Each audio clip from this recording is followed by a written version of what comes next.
guys, and welcome to the Moms and Mysteries podcast, a true crime podcast featuring myself, Mandy, and my dear friend, Melissa. Hi, Melissa. Hi, Mandy. How are you?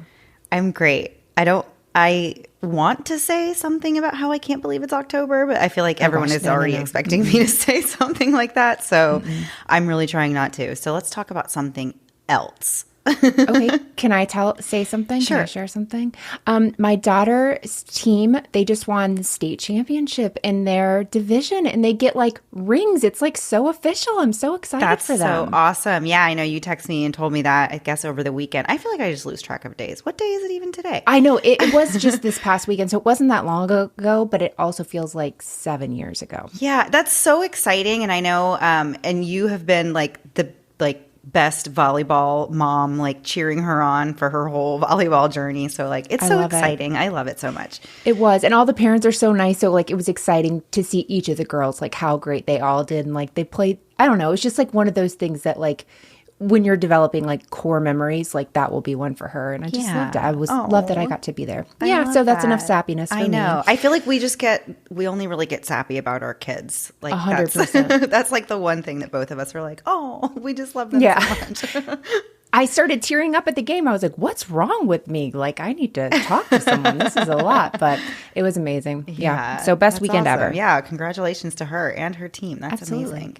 Yeah. Yeah. So another exciting thing, Melissa, is that we are going to be delivering our second Bexley Box to a local police station soon. And we're super, super excited about that. I know we mentioned that we had brought a Bexley Box with us to CrimeCon and we were trying to like find somebody to give it to. We were trying to, get an in with someone. And thankfully we were able. There's a lot of a lot of people you got to go through. Yeah. It's actually just not as easy as we would like for it to be. But we did find a home for the Bexley Box that we showed and displayed at CrimeCon. So we're really excited to go and deliver that next week. Yeah. And we should have more because the sheriff we're working with gave us like a bunch of contacts to like actual people instead of us just writing emails to be like, hi, my name's Melissa. Would you like, and then, they're like, I don't know who this is. This is junk. So it'll be really cool. I'm excited to see more and more pop up. They're going to be, I guess, almost to 40 this week. So there's been so many Bexley Box deliveries happening recently. We've been in the group text for the foundation, the Brightigan Foundation, and have been seeing all the pictures of all the Bexley Boxes that have been delivered in the last several weeks. And it's just super, super exciting. So that is definitely going full force. We're very, very happy about that. So if you are interested in finding out more, you can check out the Brightigan Foundation. There's all the information that you need about Bexley Boxes there. So we will get into the story this week. This is a really interesting one, particularly for someone who does enjoy a good conspiracy theory. That would be me. So working at a landfill wouldn't exactly be my dream job, and that's for several reasons, but most of all, it's due to the stinky smells and the health hazards. But I can imagine that there is somewhat of an interesting element to getting this firsthand look at what people are throwing away as trash. Landfills are full of a very diverse range of waste generated by society. You can find everything from household items like appliances and furniture, electronics and clothing, to organic waste like food scraps and yard trimmings. There's also plastic, chemicals, batteries, and other potentially toxic substances found in landfills. There's not really much that would be considered shocking to find in a landfill, but one thing that does come to mind that would be pretty shocking is a human body. Melissa, I don't know if you ever read or saw the book The Lovely Bones. I think I've definitely mentioned it on the podcast before. It was one of my favorite books I ever read as a teenager. Didn't read it, but the movie was like, it still haunts me, really. Yes, yeah, it really stands out.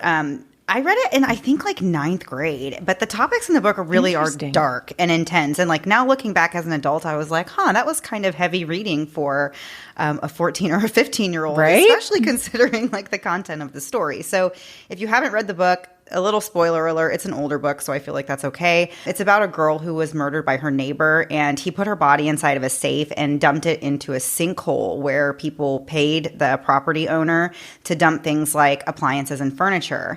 So the book is told as a first-person narrative from the perspective of the victim, and she's in heaven watching her family struggle with her loss and their inability to locate her body.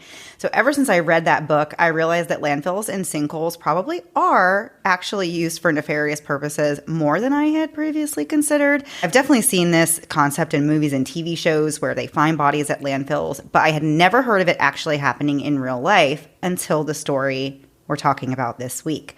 On New Year's Eve in 2010, just before 10 a.m., an employee at the Cherry Island landfill in Wilmington, Delaware, noticed a body falling from a dump truck into a trash pile.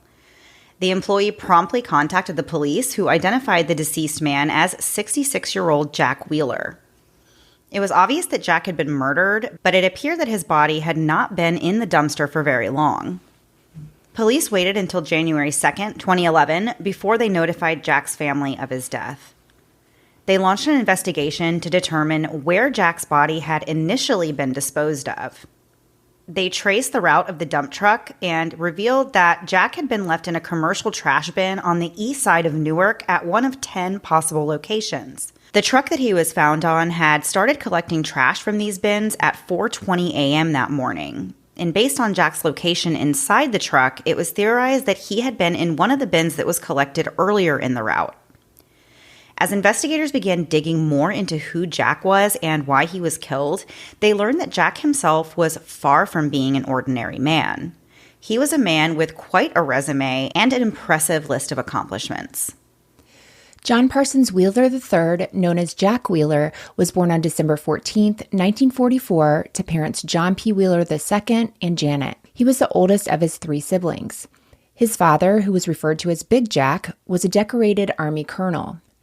Jack was born in Laredo, Texas, where his dad was stationed at the time, but his father wasn't there because he was commanding a tank battalion in the Battle of the Bulge, which is one of the most significant and deadliest battles in U.S. history that happened during World War II. As a child, Jack grew up on various army posts, including one in Germany during the American occupation following World War II. Jack attended Hampton High School in Virginia when his dad was stationed at Fort Monroe. At Hampton High School, Jack actively participated in cross-country, and he held leadership roles in the Russian and Spanish clubs. He also served as the vice president of the Quill and Scroll and was a member of the National Honor Society and the Math Honor Society. If you ended it right there, that guy's already accomplished more than I ever will in my life. For sure, right? yeah. Like right there. Yep. He's not even out of high school beating me big time. And he has so much more that he does. So he graduates in 1962 and was also voted most likely to succeed during his senior year. Although he had received a National Merit Scholarship offer to Yale, he actually opted to follow in his father's footsteps by enrolling at West Point. In 1966, Jack graduated from West Point as a distinguished graduate. From 1966 to 1967, he served as a fire control platoon leader at the nuclear Nike Hercules site in Franklin Lakes, New Jersey. Jack reportedly felt ambivalent towards America's role in Vietnam, so he delayed his military service by pursuing a graduate degree at Harvard Business School. In 1969, he earned an MBA with distinction from Harvard, and he immediately secured an administrative role at Long Binh, the U.S. Army's headquarters, approximately 20 miles northeast of Saigon. In this capacity, he computerized various Army operations, including troop movements and food requisitions, until 1970. According to the Washington Post, Jack's choice not to participate in the war left him with these lingering feelings of guilt, and this had a lot to do with the fact that many of his West Point classmates who were graduating in the same year as him had actually gone to serve in Vietnam, and there was a very high casualty rate among his classmates. His friends said that Jack was fixated on the loss of someone in particular named Thomas J. Hayes IV, and this was a classmate who had died while heroically rescuing 2 American soldiers from enemy gunfire. Jack spoke often about wanting to honor the sacrifice that Thomas had made. In 1971, Jack retired from the military. This actually coincided with a time where there was significant downsizing in the military following the end of the war. Those who knew Jack said that his experience with the war really impacted him greatly. One friend noted that Jack had this enduring commitment to healing the wounds that were suffered by Vietnam veterans and his generation in general. From 1971 to 1972, Jack worked as a senior planner for Amtrak. In 1975, he earned a Juris Doctor degree from Yale Law School and went on to serve as a clerk for a judge at the U.S. Court of Appeals for the District of Columbia. In 1977, Jack and his first wife, Elisa, welcomed twins. They were a boy and a girl. Starting in 1978, Jack began working as special counsel for the Securities and Exchange Commission, or the SEC, and he remained in this role until 1986. Like you said, this is so many, and everything seems important, right? So it's not like he's just having all of these random jobs or whatever. These are all important positions that most of us would never even have one of these positions. Generations of my family will never accomplish this much. Yeah. So furthermore, in 1979, Jack worked with Jan C. Scruggs, who was a Vietnam veteran who founded the Vietnam Memorial Fund. And this initiative aimed to construct a memorial on the National Mall in Washington, D.C. And so Jack enlisted support from his Harvard business associates to secure congressional approval for this memorial's construction. I mean, amazing. Literally the Vietnam Veterans Memorial. Yeah. Wow. Yeah, pretty amazing. So during 1980 and 1981, Jack played a role in the creation of the Vietnam Veterans Leadership Program under President Ronald Reagan's administration. From 1983 to 1988, he was the chairman and CEO at Mothers Against Drunk Driving. Everybody's heard of MAD, of course. That's a very well-known organization. In 1984, Jack wrote a book called Touched with Fire, The Future of the Vietnam Generation, and later he contributed to another book called The Wounded Generation, America After Vietnam. Between 1988 and 89, Jack was part of President George Bush's transition team, and he helped found the Earth Conservation Corps during that time. In 1989, another author named Rick Atkinson published the book The Long Gray Line, and this book actually received a Pulitzer Prize and featured profiles of Jack as well as other members of his West Point graduating class, the class of 1966. According to the Daily Press, that year was really interesting because the attendees' families had been involved in World War II, while the attendees of that class were actually looking at going to war in Vietnam. So this was, They were saying, a crossroads in history. So they wrote a book about many people who were kind of involved in this, and Jack was profiled in this book, which really cool. Again, I will never be profiled in any piece of literature that's if I am, it's not going to be positive. I'll tell you that much. Exactly. And we have so much more to get into with this story after a quick break to hear a word from this week's sponsors.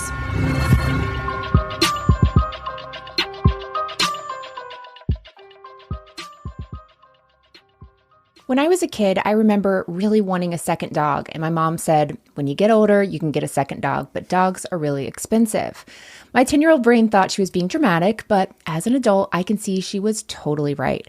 Having a pet can be expensive, but one thing that makes it more expensive is having a pet without pet insurance. That's why we love Embrace Pet Insurance. A few weeks ago, I woke up to find that Remy was really sick. He was lethargic and he couldn't keep food or water down. So I brought him to the vet where they ran an x-ray as well as lab work to see what was going on. I held my breath when they told me the cost. Luckily, though, I had pet insurance and walked out of there paying a fraction of the total bill. Inflation has hit everyone hard, but it seems that vet care has especially skyrocketed. In fact, it's increased 33% just from 2022 to 2023. At this point, I can't afford not to have pet insurance. And with Embrace Pet Insurance, you can bring your furry friend to any vet or emergency clinic. Plus, if you have multiple pets like I do, you're eligible for a 10% multi-pet discount. Don't wait for the unexpected to happen. Join the massive community of pet owners who trust Embrace Pet Insurance to protect their pet. Head to embracepetinsurance.com/moms and sign up for pet insurance today. Make sure you go to embracepetinsurance.com/moms or else they won't know we sent you. That's embracepetinsurance.com/moms. Stop. This message could save you from investing your precious time into a true crime story that goes nowhere. Avoid that disappointment. You need True Crime Feed Podcast. Unlimited, premium, true crime, curated for you. Find out about an eccentric car maker who lost control. And hear about a Halloween party where everyone is a murder suspect, as well as bizarre black markets and political murder plots. And take a ride along with PI moms in minivans that fails in spectacular fashion. You know those feels you get when you're tuning into a primo true crime podcast? The thrill chills. You can't get enough. But not every podcast hits the same. You can spend hours sifting through mediocre shows that don't deliver the goods. Well, not anymore. True Crime Feed Podcast has your back. True Crime Feed sifts through the archives from the past decade to select the best cases and gives you a quick overview sprinkled with a teensy bit of humor. Plus a weekly top 3 power ranking for shows currently trending and lets you know what shows to send down your podcast queue trapdoor. You know you want those thrill chills, so come and get them. Subscribe to True Crime Feed. That's True Crime FEED wherever you get your podcasts. And now back to the episode. So before the break, we were discussing the murder of Jack Wheeler and also going into sort of his history and all the things he had accomplished and the things he was working on at the time of his murder. So in 1993, Jack met a woman named Catherine, a divorced mother of 2 daughters. The couple eventually married in 1997. Catherine later founded a hand-woven Cambodian silk company. Catherine later said that Jack's frequent work-related travels made him really ill-suited for domestic life. She said they spent more time apart than together, which really made it hard to have a family structure. From 1997 to 2001, Jack served as the president and CEO of the Deafness Research Foundation. Between 2005 and 2008, Jack held the position of Special Assistant to the Secretary of the Air Force during President George W. Bush's administration. His responsibilities included involvement in sensitive projects such as cyber warfare and the establishment of the Air Force Cyber Command. Jack was widely recognized as an expert in biological and chemical weapons. In 2008, Jack retired from federal service and received the Air Force Exceptional Civilian Service Award with Bronze Device in recognition of his contributions. Throughout his career, Jack had a hand in various noteworthy endeavors.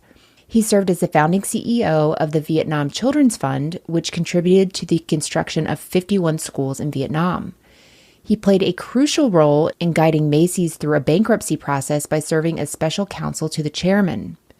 He was also instrumental in the creation of a book designed to provide support and solace to grieving spouses and children of service members buried at Arlington Cemetery. Jack also initiated an effort to ensure that female service members had appropriately sized boots, which addressed this issue of them before this having to wear small men's sizes prior to his advocacy. He conceptualized and brought to fruition the Vietnam Veterans Memorial Collection, which is a permanent exhibit at the Smithsonian Museum of American History. It features objects left at the Vietnam Veterans Memorial Wall, which is very moving to see that wall and then see what the things that are being left and the notes and all that sort of thing. So it's pretty amazing they have that. Jack was also known for his unwavering passion and commitment in all his pursuits.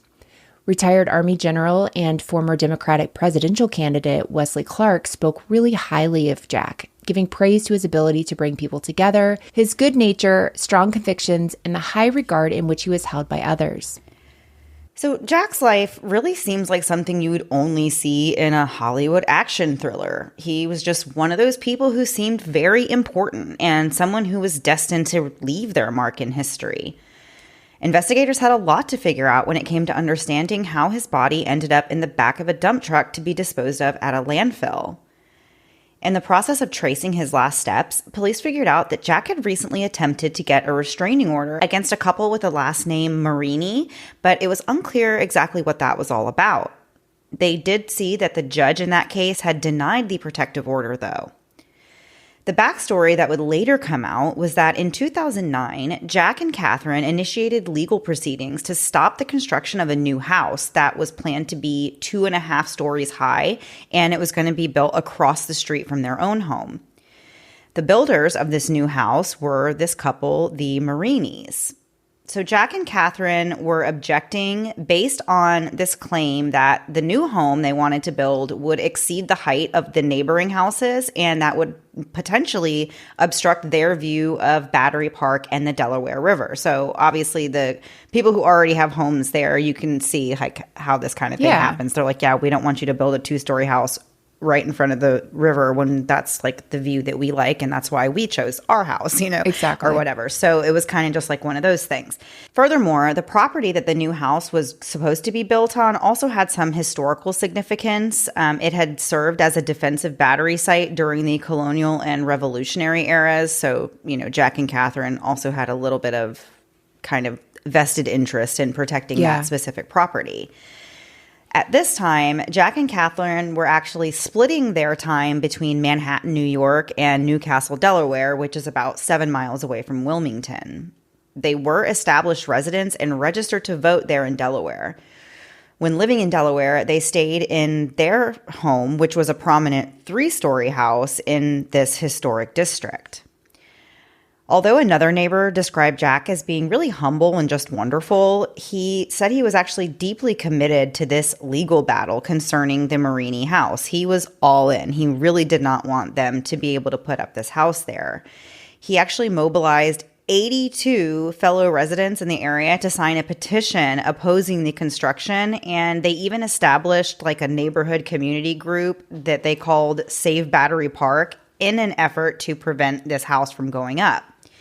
But despite all of this, the Historic Commission of Newcastle granted permission to the Marinis to proceed with the construction of their home in December of 2009, which, Melissa, I don't know about you, but like, I feel like if 82 people signed a petition that they didn't want me to build my house there, like, I wouldn't want to build my house there. Like, the neighbors are never going to like you. Like, that's like, you're already starting off on a terrible foot. Like, I would feel so awkward being like, okay, 82 of my, like, closest neighbors like don't want me here, but people that sleep literally feet from me at night don't want me to live here, but let's get this house built. I know what you're saying. Yeah, so the construction of the Marini home commenced.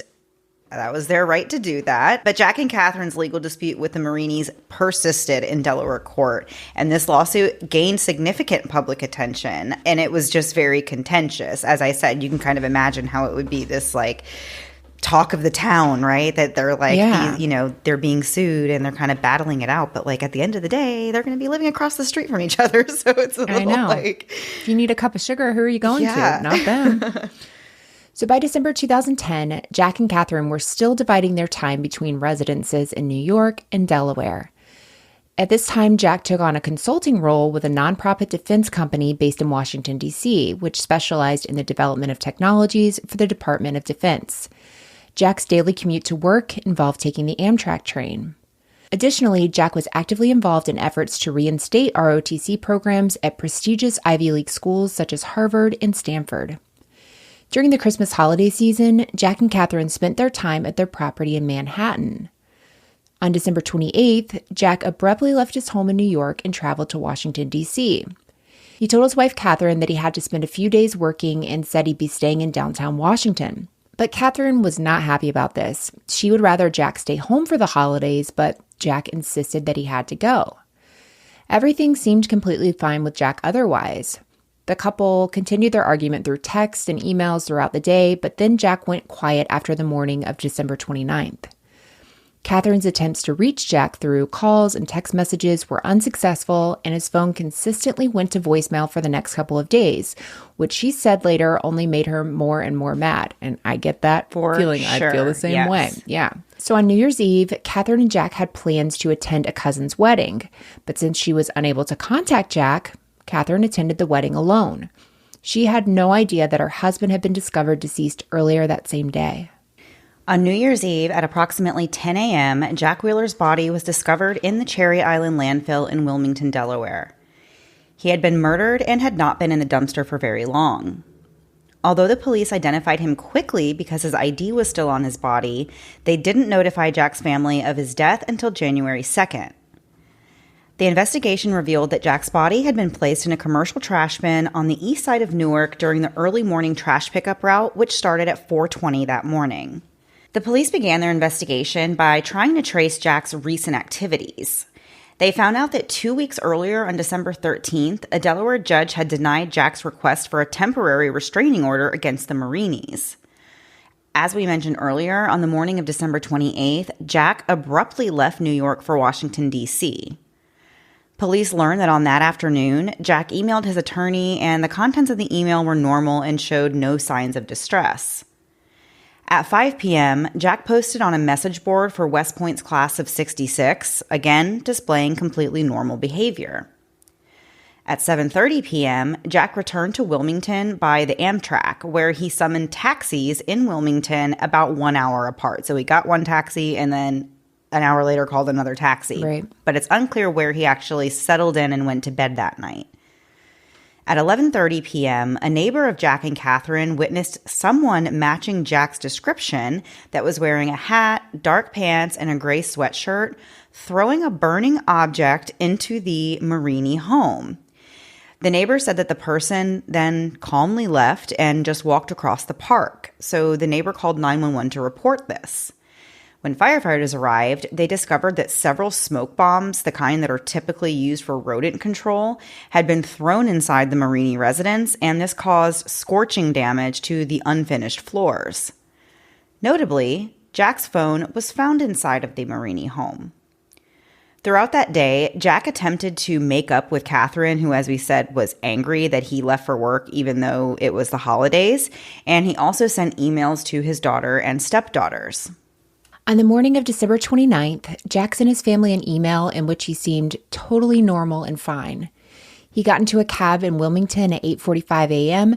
and asked to be taken to Hotel DuPont, but it's unclear what reason he had for going there. During his time in the cab, he spoke with the driver casually. At 9:30 a.m., Jack emailed his company and said his home had been broken into and his cell phone, badge, key fob, and briefcase had all been stolen. Around the same time, he also emailed his therapist and said he felt, quote, dazed and boxed into a corner, end quote, talking about this fight he had had with his wife, Catherine. Jack sent other emails that day as well, but it's unclear where he sent these from. At 6 p.m., still December 29th, Jack goes to a drugstore in Newcastle, located a few blocks from his home. He actually approached a pharmacist and requested a ride to Wilmington. The pharmacist noticed that Jack appeared upset but was still dressed in professional clothing. He was wearing a black suit and a white shirt. The pharmacist offered to call him a cab, but Jack declined. At 6:42 p.m., surveillance footage captured Jack in the office corridor of a downtown Wilmington parking garage, situated near the Newcastle County Courthouse. In this video, Jack appeared disoriented and he was wandering aimlessly. In the parking garage, Jack stopped to talk with the office attendant. He was dressed in a black suit without a tie, but at this point, he's only wearing one shoe. His collar was also unbuttoned, and his left jacket sleeve had dirt stains on it. Jack had that other shoe, though, and he had it in his hand, and it was damaged. He didn't have an overcoat on at this point. He informed the attendant that he wanted to warm up before paying for the parking, but the attendant soon realized that Jack didn't even have a car parked there. Jack claimed that someone had robbed him of his briefcase, but requested that the police not be contacted. He reiterated multiple times that he was not intoxicated, which the attendant actually believed because Jack didn't smell of alcohol and he wasn't slurring his words or acting drunk. An employee offered to give Jack money to get home, but Jack said he had plenty of cash, which was strange considering he just said that he had been robbed of everything. Jack was next seen on camera walking through another hallway and exiting onto a parking level. He left the garage at approximately 7:05 p.m. It's unclear where he went after that or where he stayed for the night. At 8 o'clock the next morning, Jack was seen at a Subway in Wilmington. At this point, it's December the 30th. Even though it was really cold outside, he did not have a coat on. He was dressed in slacks and shoes, but the left sleeve of his white dress shirt was very dirty from the elbow down. A Subway employee noticed that Jack's eyes were bloodshot, and he described him as looking homeless but lucid. Jack ordered a coffee and paid for it with some loose bills that he had in his pocket. Later that afternoon, around 3:30, Jack was seen in downtown Wilmington at the intersection of 10th and Orange Street, which is where the Nemours Building and Hotel DuPont are located.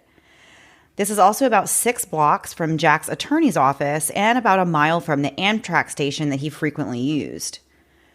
Around this time, Jack went to the Small Business Administration office located in the Nemours Building. He spent approximately 5 minutes in the director's office and asked for a ride to Philadelphia.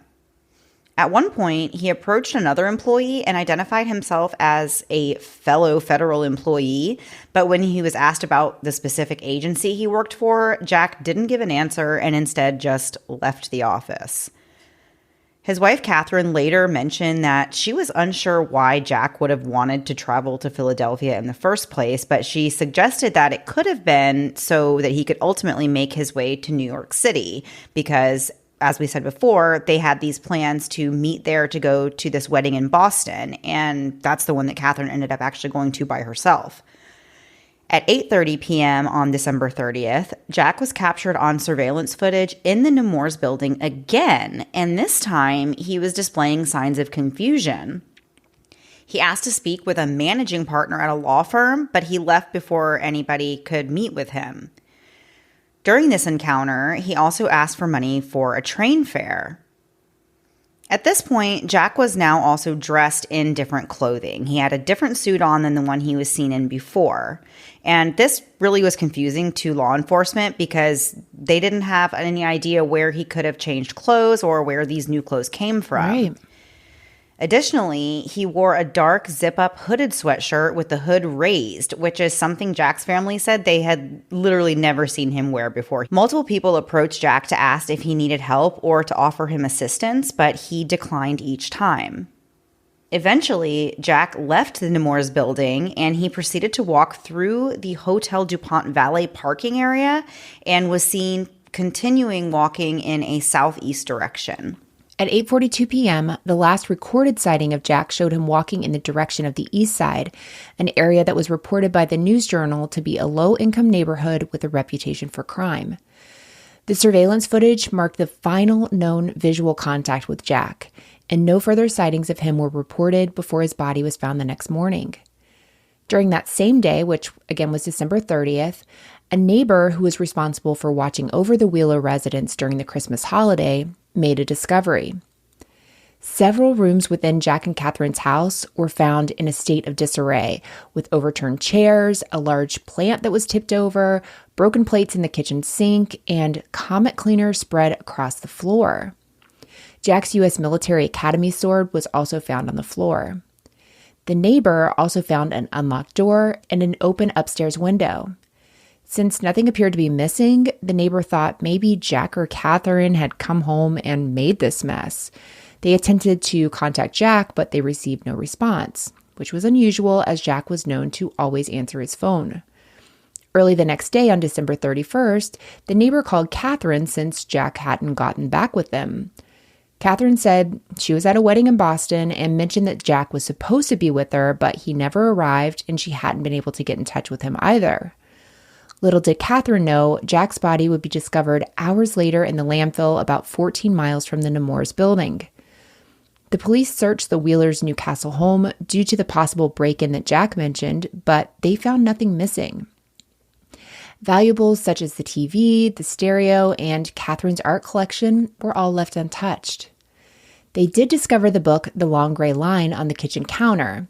And this is that book that Jack was actually profiled in, and it was open to page 440 and 441, where Jack is described as honoring Thomas J. Hayes IV through a favorite Rudyard Kipling poem, quote, "I have made for you a song, and it may be right or wrong. Thomas, here's my best respects to you," end quote. The police also investigated Jack's cell phone and bank records and continued searching for the actual murder scene and the dumpster where Jack's body was found. They explored the possible connection between those smoke bombs at the Marini's home and Jack's murder. It was determined, though, that Jack and Catherine's house was not the crime scene. On January 2nd, 2011, Newark police publicly announced that the body discovered in the landfill was that of Jack Wheeler. However, they did not disclose the details or his cause of death. The News Journal reported that Jack's friends and neighbors were really taken aback by the news of his murder. His attorney, the one who was representing him in the dispute with the Marinis, expressed shock and said that Jack just was not the type of person that you would expect to find under such circumstances. The attorney told the Philadelphia Inquirer that Jack's murder was a profound surprise, and he did not believe it was related to the lawsuit with the neighbors. He emphasized that there was no personal animosity involved in this legal dispute. Another neighbor also expressed their disbelief, describing Jack as a well-educated and sophisticated individual. By January 6th, police had located Jack's car in a hotel parking lot near Wilmington's Amtrak station, and it had been parked there since either December 13th or December 24th. I know those dates are really far apart, but there was two different sources that stated that, so we aren't really sure. But by January 17th, law enforcement still had not disclosed any information regarding Jack's cause of death, and this is where the conspiracy theories really started to come into play. Some speculated that Jack may have been assassinated due to his government role. But there were also doubts about whether Jack had even been murdered at all, and some considered the possibility that he had simply experienced a medical event like a stroke, or possibly had stopped taking medication that he was prescribed. These people believed that Jack might have entered a dumpster on his own and then was met with an accidental death inside of a dump truck. The police declined to comment on the status of their investigation, and they would only say that they were actively pursuing leads and conducting interviews. And we have more to get into after one last break to hear a word from this week's sponsors.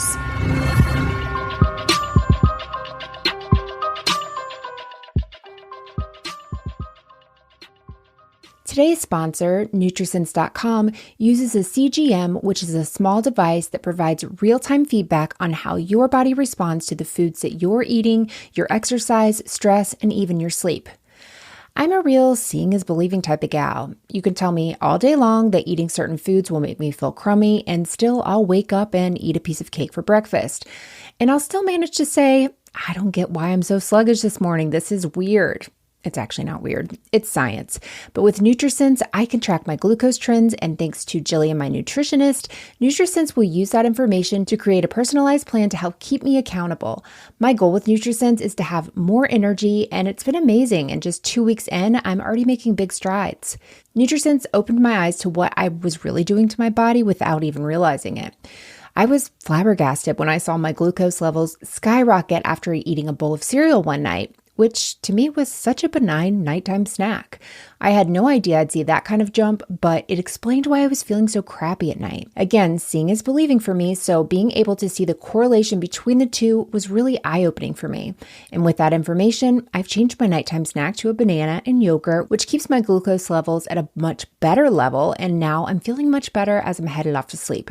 Go to Nutrisense.com/moms and use code MOMS to save $30 and get 1 month of free nutritionist support. Be sure to tell them you learned about Nutrisense.com from the Moms and Mysteries podcast. This episode is sponsored by BetterHelp. It's spooky season, but one thing that doesn't have to be scary is taking charge of your mental health, thanks to BetterHelp. Mandy, do you ever have something on your to-do list, but your brain is more interested in a to-don't list? On more days than you can imagine. Brains are a weird and wonderful thing, but when your brain feels a little less helpful and a little more like it's on the struggle bus, that can be a great time to turn to therapy. Whether you're having big problems in the here and now or just looking to work through things from the past, BetterHelp counselors are there when you need them. Therapy is something I've done multiple times in my life and something I encourage others to seek when maybe they aren't feeling like themselves or just needing to work through some of life's challenging times. I've found that just being able to say my problems out loud to a therapist can be extremely beneficial. Plus, BetterHelp is therapy entirely online, so you don't have to worry about things like travel time or even encounter the dreaded waiting room magazines. Make your brain your friend with BetterHelp. Visit BetterHelp.com/moms today to get 10% off your first month. That's BetterHelp, HELP.com/moms. Hey guys, as you know, I'm someone who loves knowing a little about everything. I love the news, I love entertainment, I love it all. But sometimes I don't have enough time to get all the information, all the little details and the minutia of everyday news because my goodness, it's constantly going. But thanks to the Newsworthy podcast, I can get all I need in little bite-sized pieces. So if the stress of the news is getting you down, but you still want to know what's going on in things like the election, check out the Newsworthy. And in these 10-minute episodes, they're just on the go listening. I can listen to it quickly on a walk, on my way bringing my kids to or from school or one of their activities. When I'm in line at the grocery store, there's never a wrong time to listen to the Newsworthy. But if you feel bogged down by the news and kind of the negativity of it, but you still want to be informed on what's going on, the Newsworthy is the place to do it. Erica at the Newsworthy is an independent journalist, and her team does really all the hard work and research for you. I love that the episodes are so well-rounded, and there will be fun stuff like tech or big stories, but the way Erica gives this, efficient and neutral overview of the news, and in just 10 minutes each weekday, it's perfect. Just search The Newsworthy in your podcast app or go to thenewsworthy.com to start listening. Again, search for the podcast The Newsworthy, 2 words, The Newsworthy, to make staying informed easier and more enjoyable every weekday. It's been a while since I've had a baby of my own, and some days I miss it so much. The baby cuddles and baby smiles, but when it comes to diaper rashes, not so much. I remember the first time my oldest had a diaper rash, I was really devastated. Here's this tiny thing totally dependent on me, and now she's fussy and obviously uncomfortable, and I'm supposed to have the answers. Well, with time and treatment, it went away, but what I really wanted was to avoid it altogether. And now, baby butts rejoice. New Huggies Skin Essentials are here, a brand new dermatologist-approved line of diapers, wipes, and pull-ups training pants, all designed with baby's sensitive skin in mind. The wipes are thick and have 0 harsh ingredients for a great, gentle clean. Pull-Up Skin Essentials has got your big kid covered too, with a training pant that's ultra soft and breathable to help protect sensitive skin throughout potty training. Whether you're a first-time parent or a seasoned pro, make it easy on yourself and your baby with Huggies. Learn more at Huggies.com. Once again, head to Huggies.com to learn more. And now back to the episode. So before the break, we were looking at the last movements of Jack Wheeler in his final days and learning what police were kind of putting together. And there's a variety of things that could have happened here, one of which was this theory that maybe this dispute with the Marinis had something to do with it, but no one really knew for sure. On January 28th, the Delaware Medical Examiner's Office finally released some answers. They said that Jack had suffered fatal injuries from a beating involving an object or body part, resulting in blunt force trauma. Additionally, it was later revealed that he also experienced a heart attack. The specific locations of Jack's injuries were not disclosed by officials, and any suggestion that drugs were involved was dismissed, with the medical examiner's office only stating that toxicology did not play a role in his death. Authorities remained uncertain about the circumstances surrounding Jack's injuries, or how he ended up in a dumpster, which dumpster he entered, the location of his murder, or the identity of the responsible party. So basically, nothing. They really didn't know a whole lot. On January 30th, Jack's family announced a $25,000 reward for information leading to the arrest of his killer. The reward was publicly announced by their attorney, who conveyed the family's profound distress over Jack's death and their desperate need for information. The attorney also unveiled a flyer publicizing the reward, which law enforcement intended to distribute and post throughout the town. The attorney expressed the family's frustration with the limited communication from law enforcement, noting that they had not been informed about Jack's cause of death and had learned about it through the media just like everyone else. On February 15th, the police returned to the Wheelers' Newcastle home to conduct a search and collect evidence. Whether this search had been prompted by new leads or part of a routine investigation really isn't known. On February 17th, Katherine's first interview after Jack's death was published in Slate. She expressed frustration with law enforcement and described them as being uncooperative and even rude when the family was brought in for questioning after Jack's death. There was confusion as the police initially suggested a heart attack, but the medical examiner later determined blunt force trauma as the cause of death. Katherine believed the police were inadequately investigating the case, and Jack's family even offered a $25,000 reward for information, but nobody had responded or called in any tips. The lack of tips made Katherine think that Jack's death wasn't random at all. She also noted that Jack had difficulties with social cues and had a terrible sense of direction, but she denied that he had any mental health issues. She said that Jack wasn't crazy or demented in any way, and she said that, quote, nothing sartorially peculiar about Jack is out of the ordinary. She was basically just saying that he was kind of like a unique and quirky guy, and so like anything that you might look at him and be like, oh, that's a little weird, like it wasn't weird for him. Like that was just how he was. Catherine mentioned her prior experience with a murder case involving her sister.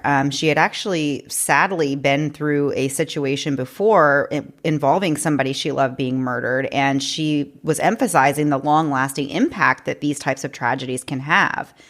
In 1995, her sister, Emily Fisher, was murdered in her Memphis home by her son's drug dealer, and finding the killer actually took 10 years. Haley actually researched that case, Emily Fisher's case, for Southern Fried True Crime. If you're interested in that, you can check that out over there.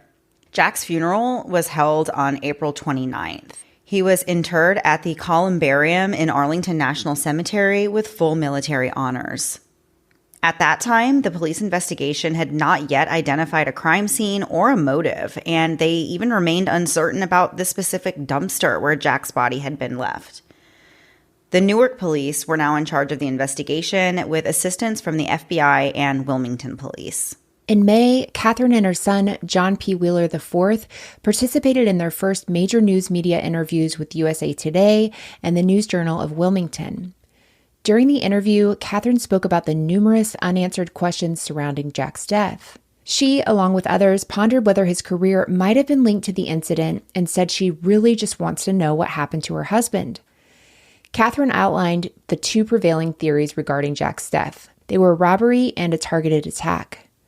She also disclosed for the first time that Jack had been found with his vintage Rolex watch and gold West Point ring, which seemed to indicate that robbery might not have been a motivating factor. Regarding the assassination theory, Catherine stated, quote, he had lots of enemies, but nobody that would kill him, end quote. Catherine said she had her own theory about the murder, but she opted not to publicly share it to avoid fueling further speculation. Despite not voicing her personal theory, Catherine firmly believed that Jack had been murdered. She recounted her observations when she was taken to view Jack's body. She said she noticed bruising on his face, beneath the mortician's makeup, and swelling in his head. Her limited view of his body from the neck up led her to believe that the fatal injuries were likely inflicted on his torso. Catherine mentioned that Jack was on medication for bipolar disorder, but she couldn't explain his unusual behavior in the days leading to his death. She said that what happened to Jack in the last 48 hours of his life didn't look like Jack. She noted that he had occasional medication lapses due to travel, but he was generally pretty good about adhering to his medication regimen. On the rare occasions that he hadn't had access to his medicine before, he really only experienced irritability. After this interview, though, media coverage of Jack's case dwindled. In December of 2011, an article was published to mark the one-year anniversary of Jack's death. Authorities noted that the investigation had been nearly dormant, with no suspects identified, and the location of the crime scene still remained unknown.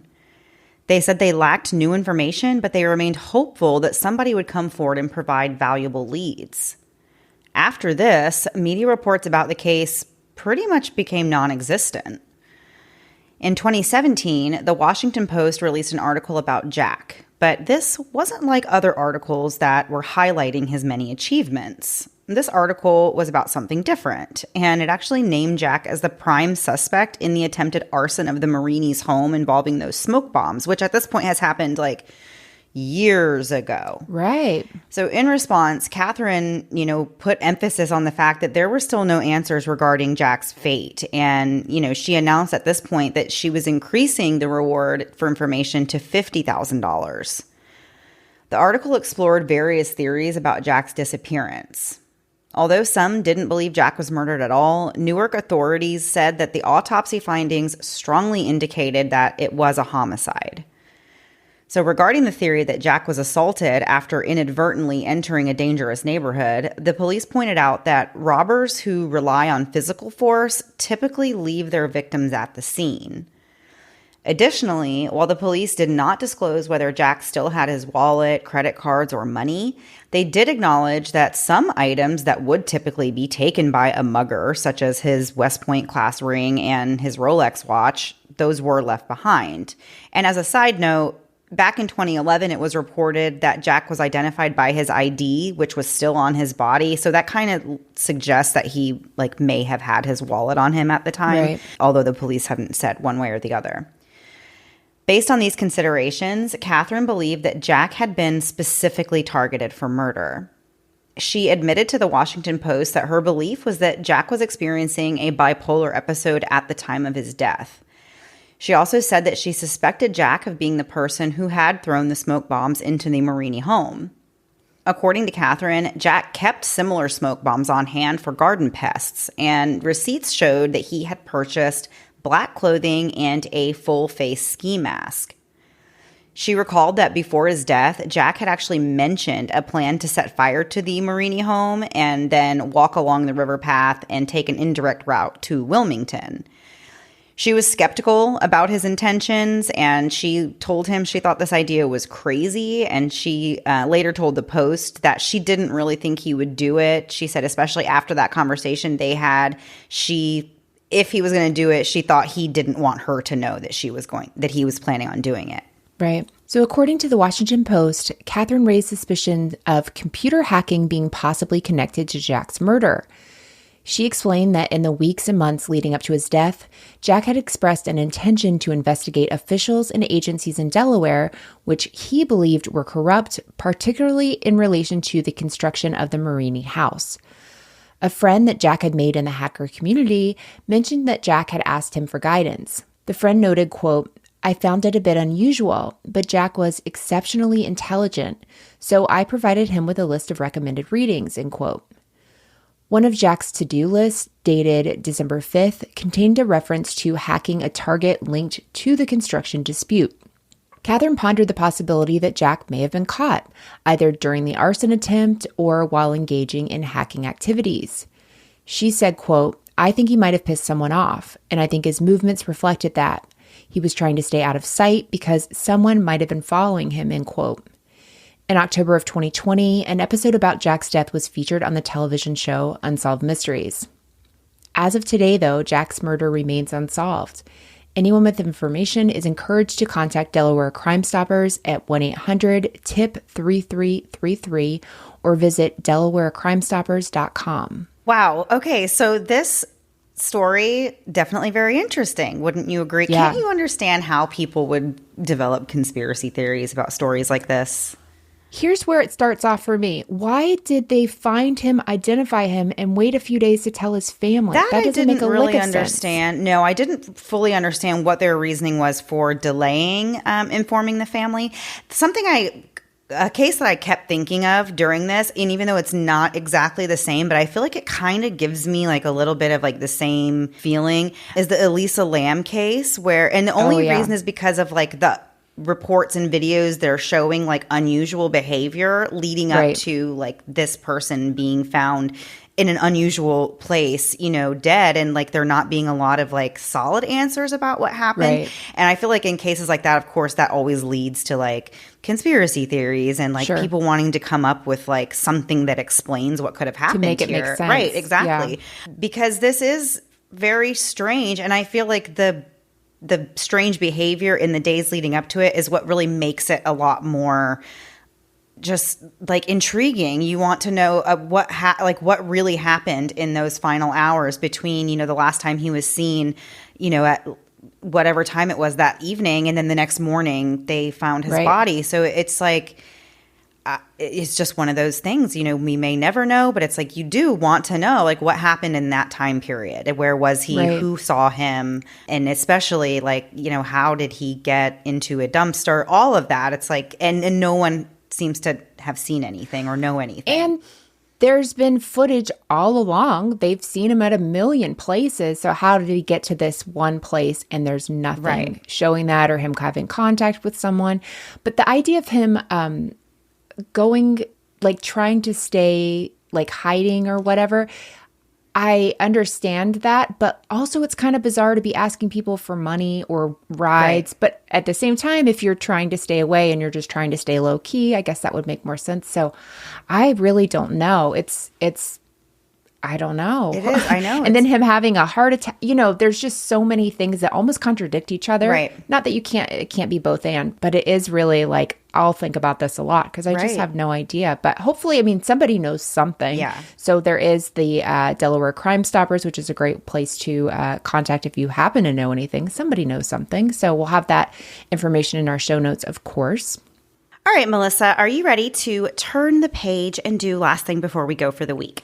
I am. And Mandy, we're still in Love is Blind world, so we thought this week, let's take it up a level. Let's bring on a true expert in Love is Blind and reality trash TV. And her name is Laura Norton. Laura of the Fall Line. Yeah. Heard of her? Maybe not in this context, but Laura, thank you so much for being here. I'm so excited to finally be invited somewhere to talk about reality television. I've been asking politely, I've been asking sadly, I've been asking impolitely for someone to invite me on to talk about this. And Melissa, as my true friend, you have asked me on. Absolutely. Well, Mandy, I've finally gotten her into Love is Blind, or she kind of did it on her own, but Mandy is into Love is Blind now. So what's better than the three of us just for a minute talking about Love is Blind? Laura, how did you come into Love is Blind? Did you come by it honestly? Did you come in second season? Did a TikTok get you in? It was second season, and it is because of my extensive work with forensic anthropologists. So forensic anthropologists solve some of the worst crimes in the world and spend a lot of time working with skeletal remains and working on death investigation. And you're sitting there with your face getting more and more serious. So what they do in their downtime is watch trashy reality television. And I had not been exposed to any trashy reality television. As you know from our friendship, you would talk to me and I would be like, what is that show? What is it called? Right. And then if you probably remember, suddenly you and I were talking about everything. We were talking about Love is Blind. I was fully caught up on the 90-day-verse, and it was because of hanging out with these scientists. That's all they do. So yeah, I wanted to understand what they were talking about. So when I had surgery in December of 2021, I was like laid up. And if you've ever had surgery as a mom, like it's kind of a break. So you're laying there and you have to watch TV. No one can stop you. So I watched Love is Blind season 1 and 2. I think 2 was out by then. I watched everything 90 Day, and by that point I was hooked, and now I am fully versed, fully caught up. Conspiracy theories, couples who didn't make it on, like I'm ready to go. Yes. Okay, so let's start with the couples that didn't make it on, because if anyone in this 3-person group right now, Laura knows the most about the couples, Mandy, that you and I never saw. Laura, who did we see? It was Carter and somebody that you know about. Carter and Renee. They actually didn't make it on the season, and this is the biggest deal. Renee, for folks who may not know, she is the woman in the background of the pods who has gotten kind of the most camera time because she's pretty vivacious. She's the vet who does the animal rescue. She's good friends with Taylor, who famously is of JP and Taylor, who got uncomfortable for fair reasons. But she does a lot of kind of fun stuff in the background. Like she did the fake proposal with Taylor to practice, if you remember that scene. Oh, yeah. Okay. And she's kind of always like just doing fun stuff in the background. So they actually made it all the way to the altar and filed a marriage certificate. Whoa. Yeah. So no one has ever been cut at that point before. Normally, we know if you watch Love is Blind, people will, get engaged, but get cut before Mexico. Right. That's normal. They can't follow everybody. But they actually made it all the way. So they were in Mexico, and they were actually cut from the scenes in Mexico. But you can see like an arm or a hand or like a cup. We need to go back. You need the forensic anthropologist to be on this and to give us like a breakdown of exactly, their time can be better suited doing something else, but I wouldn't mind seeing a real breakdown of all the times her arm is in the background of these shots. Can their time be better suited? That's my question. I feel like they could maybe do this public service, but you can see Carter blocked, and I actually just read a theory. Mandy, I know you like theories. You may like this. The theory was that the Lachey's appeared so little in those episodes in Mexico because they always appear with the group. And they couldn't show the group because Carter and Renee were there. Oh. Yeah. I'd like to thank Carter and Renee because I appreciate every second we don't have those two on there. So thank you. It's a service. So Mandy, Taylor and JP this week, we'll go through these real fast. Taylor and JP, they were a couple. They didn't make it to, as far as Renee and Carter, I guess. They're just donezo. I've already forgotten about Renee and Carter. For like half a second, I was like, am I watching the same show that they're watching? Oh, yeah. Well, you really only see Carter, so all you need to remember about him is he likes to fish. And they had that scene where they talked about how much they both liked Ryan Reynolds and Blake Lively, if that helps. I do kind of remember that. I think you know more than both of us at this point. I think so, too. Impressive. I know. It really is. Okay, I've been on Reddit like quite a bit. The one source of truth. Exactly. So we know JP and Taylor, they're done. Mandy, Lydia, and Milton, do you think they're going to make it? I don't think they're going to make it, but also I just think that Lydia is like, I don't know. I started off kind of liking her and thinking she had like a really fun little personality, but now I just don't like her that much. And I think she is, I don't know. I don't think she's like really serious about this relationship. I don't know if she would be serious about any relationship though. That's the thing with her. I don't know that she's actually looking for marriage. I think she's too serious about relationships if you think about it. What about you, Laura? I think that you're both right. I don't know that she's ready for marriage, but I think she's very serious about any marriage. My bet is that they say yes. Are they going to? You think so? so? Are they going to be together when we go to, the reunion? Can't say, but I think they're going to get married. Ooh, okay. Next, Izzy and Stacy. That I sent Laura. I think it might have been a TikTok of Izzy sitting next to Stacy's dad. Mandy, I don't know if I sent this one to you, but Stacy's dad sitting there, his feet touching the ground. Izzy looks like he's in a toddler seat. His legs are this high off the ground. And I don't know how it happened exactly because it's not like they looked like that much of a size difference, but there was a size difference. Maybe he has a long torso. It was unfair.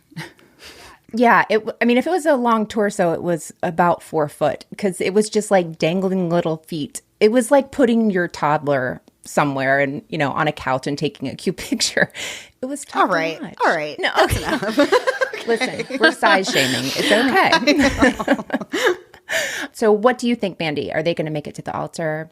Yes, no? I think they will make it to the altar. Honestly, I think they're great for each other. I don't know that either one of them is like great. Okay. Full stop. But I think they're good for each other. Laura, to you? They're not getting married. Oh, wow. Okay. Keep in mind, Mandy, she's all over TikTok. So Laura probably knows something we all don't know. Oh, no, I have no inside info. His face when her father was discussing the lifestyle she's accustomed to and the fear that was growing in his eyes when she showed him her brass cutlery. I don't know what you call that, brutlery, maybe. I heard breast cutlery the first 2 times you said that, and I was like, don't remember that. Sorry, let me, that's my southern accent. Brass cutlery. There you go. Thank you. Which, because you don't want to call it brass silverware because I'm sure that's offensive to people that have it. Okay. So the brass cutlery. Sure. And then when she was talking about her 2 HVACs, I didn't know you could have 2. I think it maybe is just a little much for him. So I feel like just their style of living is perhaps just a little too incongruent for them to say yes. I feel like they're living at 2 different levels. So yeah, and I feel like she was definitely making him feel that way as well. So it wasn't just like she was, I don't know, when she was with her family, it seemed even more obvious, I felt. But Laura, as much as we love talking Love is Blind with you, and we could do it forever, you really came on not even because you're friends with us, because you have something to hawk. And what is it that we're not hawk? I'm kidding. Wow, what an introduction. I know. Okay, should I edit it? I'm sorry, I was making a joke. Laura has written an amazing book that I was able to read, and that's the only book I've read this year, by the way, called Lay Them to Rest. And Laura, we'd love to ask you a few questions about it. You can tell us what you want to about it, or you can tell us to shut up, as I mentioned before. I was going to talk about my MLM, but we can talk about my book if you want. I would love to talk to you about it. So as part of my work on the Fall Line, I started working independently with a lot of experts in forensics. And so that would be scientists and law enforcement. And I started out just really simply wanting to understand better the case files I was getting, because I was doing a lot of archival research and primary research. And primary research is just going out in the field, doing my own interviews when there's no stuff available. And you know this, you want to cover a case, but there's no research out there. Right. So you say, okay, well, I can't cover this case and I want to. So I'm the person that goes out and makes the research exist. So does the interviews, finds stuff out on the case, and creates the documents that allows other people to have that stuff. So when I was out there doing that, I would get really complex medical reports or skeletal analysis, reports on teeth, odontological reports, and say, this is awesome, but I don't know what 30% of this means or 40% of this means. So I started to make friends with scientists and very craftily would be like, hey, friend, what does this mean, this mean, this mean, this mean? And they eventually I got tired of me asking questions, or maybe liked me, combination of the two, and began to teach me things. And I began to work with them on cases and thought to myself, wow, why doesn't the general public have this information about forensic science? Why isn't it accessible? Because I think if we had a better language to understand cases, not only could we be more helpful, but we could understand why some cases get solved, some cases don't. And in terms of the cases I'm most interested in, they're unidentified persons cases, so John and Jane Doe's. They get the least amount of coverage because, and I'm sure you guys know this, they are the hardest cases to cover. There's the least amount of information, right? Because what can you find? Like a paragraph. And then there's no backstory there because the family has been forcibly separated from the case. The life story, all the stuff that gives you the details that listeners want to hear about and care about and connect with and share, they're taken away. So my goal was to help develop those stories and help give narrative to those stories so people would feel an emotional connection even if they didn't know who that person was. So as I began working on those stories and developing those for the fall line, I started working directly with scientists to actually try and solve some of those cases. And when I say that, I really want people to understand I'm a support person. I'm a researcher and writer. I'm not out there, examining the bones myself and doing the testing. But I'm lucky enough to work with those teams. And when this book came about, we had just gotten approval to work on a particular case of a woman who was murdered in late 1992 or early 1993. And her remains were found in Ina, Illinois. And she's known as, or was known as, the Ina Jane Doe. And although her case's forensic art had been circulating for almost 30 years, and it was really well-known forensic art, almost everyone in true crime had seen it, no one had recognized her. So we were pretty sure that the forensic art was inaccurate. And it was not the fault of the artist. I mean, sometimes you just go with what you have, but we figured we need new skeletal analysis. We need new art. We need someone with new dental expertise to look at this.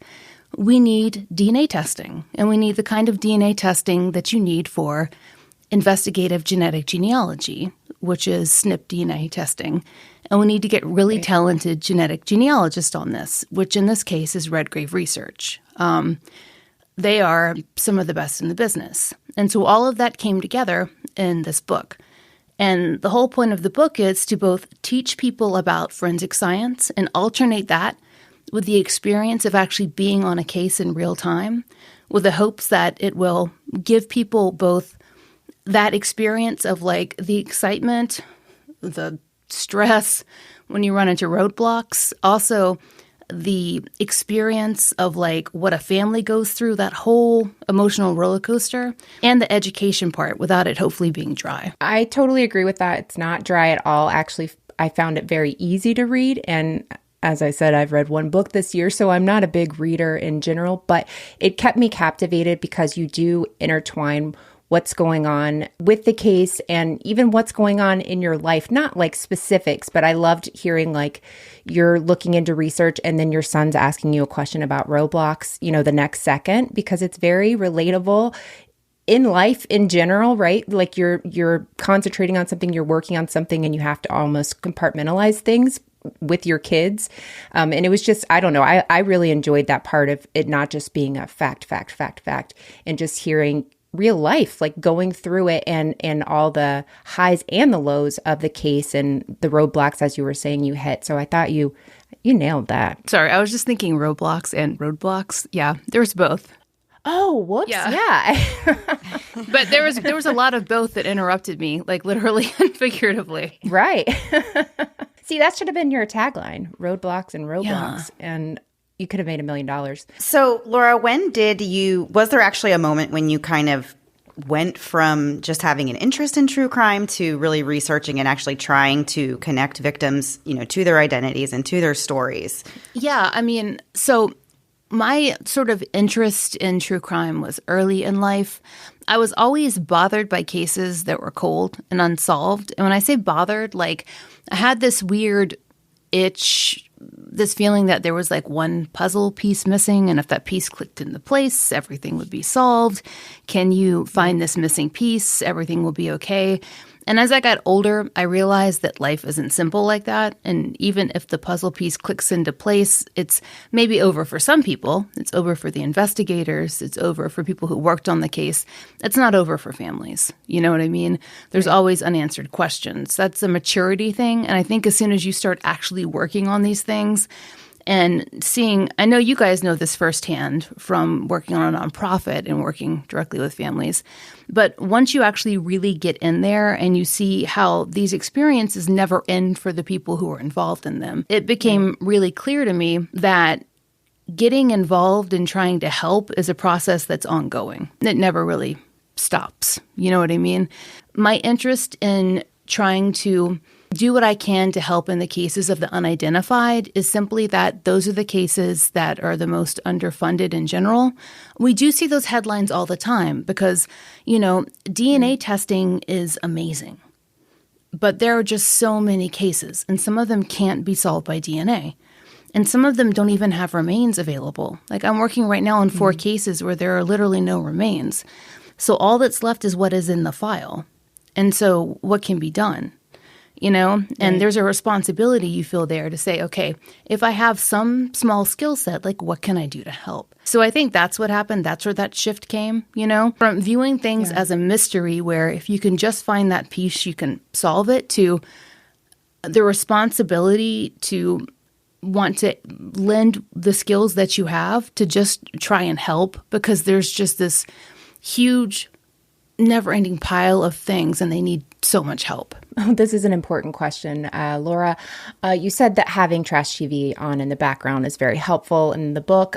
You also mentioned a text thread between yourself and Dr. Amy Michael in which one of you texts the other, do you follow Darcy on IG? And of course you mean Darcy of Darcy and Stacy Silva fame. And I'm just wondering who sent who that text? I believe that was me sending it to her. Okay. I'd have to go back and look because she was the one who got me involved in 90 Day because she and her friends talked about 90 Day so much that I felt left out. She got me involved. And I do want to just mention here briefly for other listeners who may listen to Murder, She Told, Kristen Seavey, I've now involved her. She's been watching nonstop. She's finished before the 90 days. So now she is in the middle of working on really important cases and texts me late night desperate questions trying to understand these people. I actually have gotten a few dings from readers who don't understand why I'm watching this trashy stuff. And I don't know if I can explain to people why you sometimes need that when you're working on just the grimmest things imaginable. You know what I mean? Right. You need to see someone just behaving ridiculously. Like, I don't want to watch Love After Lockup. That kind of stuff depresses me. But I just need Darcy to throw a basketball or a football. And cheer for her twin flame and all of that. Yeah, it's perfect. I haven't been able to pressure Mandy enough, but she has her toes into Love is Blind. So I think there's still hope for her. Give her time. Don't push her. Just let her tiptoeing. So what is next then, Laura, for the case in your book? What is, how can people get involved and what really are the next steps in the case? So, of course, the biggest and most important thing that happened in this case was that Ina Jane Doe was identified. And, that was huge. She was identified as Susan Lund. And I spent the last part of the book working with her family. And we have continued to work together since then. And what happened after the book was published was that Dr. Amy Michael, who's my working partner, and let me add, by the way, that Susan Lunn was identified by Redgrave Research. And they identified her in, I don't think I'm spoiling the book here, and if I am, I don't really care. There's so much more in there that they can find out. But I just want to note here that they identified her in under 8 hours once they had the DNA. Wild. And Discord was involved. Well, I mean, Discord wasn't involved in the solving, but they use it, to communicate. Yeah. It was just a fun little thing that I was like, wow, all this tech. That's how old I am. Discord is tech to me. They communicate on so many levels at once when they're solving something. Like, I had to close my eyes and take out one earbud and stuff because I was just too old and tired to follow it. It became real clear who were the smart people in the room to me at that point.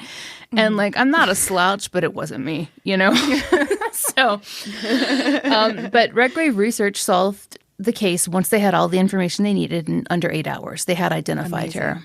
And then once her family got that information, that's when my work came in again. And I began working with them a lot to build the background information on Sue. So what we're doing right now is trying to solve her homicide because her case isn't over. Like I said, once someone's resolved, a lot of people, their job is over because it needs to be over. That's their job. Right. But Amy, Michael, and I, the anthropologist I work with, are offering a $10,000 reward in her case. It never expires. So what we're hoping people will do now is share information on her case. So we've made flyers. They're posted all over my social media. But what is really the biggest and most exciting thing that's happening is that Crystal, Sue's daughter, was just awarded a family grant from Season of Justice. I know your listeners are familiar. Oh, wow. Yeah. And our listeners are very familiar as well. And they're going to be running a really big campaign in the city where Sue disappeared. And it's starting in October. And we're really hopeful that's going to bring in tips that could help in our case. But we're just going to be really pushing that all through October, hoping people will share on TikTok. If your listeners have TikTok accounts, if they need any of those materials from me, they can contact me anytime. I'll share them. But we're just really hoping to get that info out because especially folks in the Tennessee area, you can be really helpful in helping spread the word on this. That's amazing. Mandy, do you want to ask her one more? And then I have one last question. Okay, Laura, what's it like to be the tallest person in most rooms? Well, it can feel strange until Melissa comes in. Okay, too far. Too far, but that was a solid answer. I'll give it She's, to you. With her being about, 3/4 of an inch taller than me. Okay, we didn't have to go that far. That wasn't important. Yep. Yeah. I'm just over here not understanding tall person jokes. It's, I think it was finally proven when her head was fully cut off in a picture and you could still see my chin. So hurtful. Yeah. So hurtful. You could still see my chin that we finally proved once and for all who was tallest. I tried to forget that, but thanks so much for bringing it back up. The last thing I wanted to ask before you tell us where we can get your book and all of that is please let our listeners know, and you have told me that you would share this when and whenever we get them wrong and we get emails. Laura, tell the people, you know this. I'm not even going to give the grammatical lesson on when and whenever because I've given it to you privately several times. What I'm actually going to do instead... Thank you, Mom. Thank you for not embarrassing us like that in front of everyone. What I'm actually going to do instead is I'm going to give you free rein to use them as you please. And here's why I'm going to do that. I feel like I have the authority to do so. Here's why, listeners. I was an English professor for 15 years. And yes, my degrees are in creative writing, but I graded a lot of papers. And there's something called the common vernacular, and there's something called regional speech. And something you may be aware of is that using whenever as a casual statement, when people might say when, is a Floridian thing. It's specifically regional to Florida. In the same way that in the South we say y'all, there's certain, we say chest of drawers in the South, right, for a bureau instead of chest of drawers. But whenever is very Floridian. There's a few other places that say it, but it's simply, it's Florida vernacular. So it's just part of your common speech. So you know the word when and you know the word whenever. When you're writing a paper, I doubt you randomly write whenever. It's part of your common speech. You're allowed to say it. I mean, that's all we needed. That's you guys the heard video it. we make. You heard it here. Honestly, let's just end the show. Don't promote your book. We're done. No. I'm just kidding. It's regional dialect. It's just like people in the Midwest saying, like, oh, or whatever. You know what I mean? It's just it's just regional dialect. People in Florida say whenever. There's a few other places that do, but it's very, very. It's just Floridian. Thank you. And we really can't get rid of the Florida stench off of us. So it was never going to change. So I just needed to have that confirmation. But Laura, please tell people where they can get your book. So you can buy my book anywhere books are sold. And that's like literally anywhere. Don't like walk up to a random Target and hope it's well stocked. It might be. But currently it's available for pre-order. And if you pre-order, they have all kinds of fancy stuff set up for you because, publishers like pre-orders. If you go to the Hachette website, and that's Hachette Books, it will be linked in the show notes because it's spelled like it looks like hatchet, but it's Hachette because it's fancy. Yep. I thought it was a Southern thing when you said that. I was like, I missed it. No, Hachette. Yeah. I had to learn how to say it correctly because it would be real embarrassing if I didn't, right? Yeah. But they have a 20% off code if you order directly from them, and the code is just lay them to rest, and you get 20% off. But also, if you order from anywhere, even if you have pre-ordered like in February because you're a true friend, if you scroll down to the bottom of the page for my book from their direct link, which will be in your show notes, there's a form where you can get 2 different pre-order bonuses, right? And even if you've just ordered 1 copy, they just updated this. They had some more complex system, and I think they were like, this is too complex. Right. So the 2 pre-order bonuses are, one is a really sort of in-depth podcast episode on the Dardenne family. I found out about them when I was up there because they had a huge amount of files up on the wall when I was there. And when I looked into them, I was really concerned about that story because their case had been investigated really well until a serial killer named Tommy Lim Sells confessed to their murder. And it really, looked like he had done it until he recanted, and he explained precisely how he had gotten all the information. Their family does not believe that he was responsible. It looks like it really was someone else, but it has not been investigated since then. So I did a really in-depth look at that case. That episode is available if you pre-order, and you just put in your info from your receipt. You get that. And there's also a Zoom hangout with me and Josh Hallmark from True Crime BS. He and I are going to be talking about our research methods. If you know anything about Josh Hallmark, he is one of the most intensive researchers on the planet. He is the expert in the United States on Israel keys.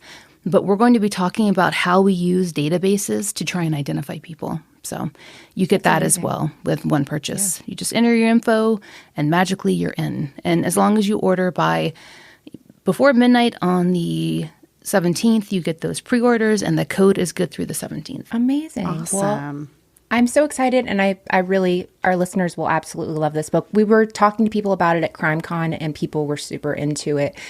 So I'm super excited for people to get to read it. I know. You guys were doing the work for me. You guys and Kimberly and Katie. I appreciate it. Laura, thank you so much for coming on and talking to us. We have known you for a long time since we really started podcasting, so it's always great to catch up with you and see all the wonderful things that you have been up to lately. Thank you so much. All right, guys, that was the story for this week. We'll be back next week, same time, same place, new story. Have a great week. Bye.